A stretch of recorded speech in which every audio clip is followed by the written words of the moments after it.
bekti kula katur paduka Koko Prabu. Inggih Nyai. Kula tampi namung dawao sami-sami. Nggih. Sinten ing nderek paduka?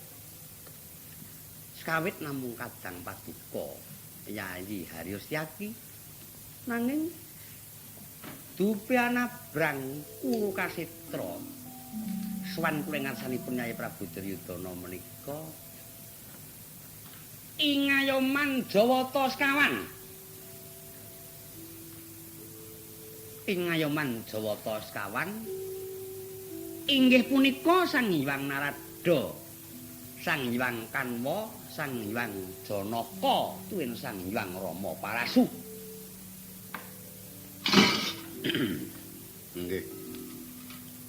Wikados napa dene Koko Prabu pareng rawuh Garing Astina. Yayi ingkang sowan sanes pribadinipun Nata Ndrawati nanging lampahipun Kakang sowan Garing Astina menika namung dermi dados pangawakaning Pandhawa.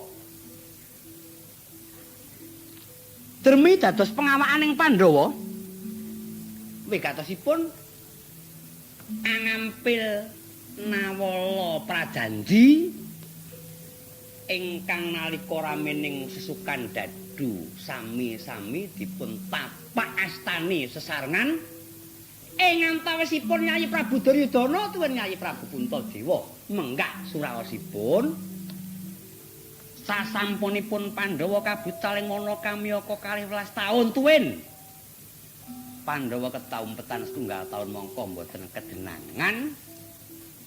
Tegesipun Pandhawa sampun pundhak anggenipun nampi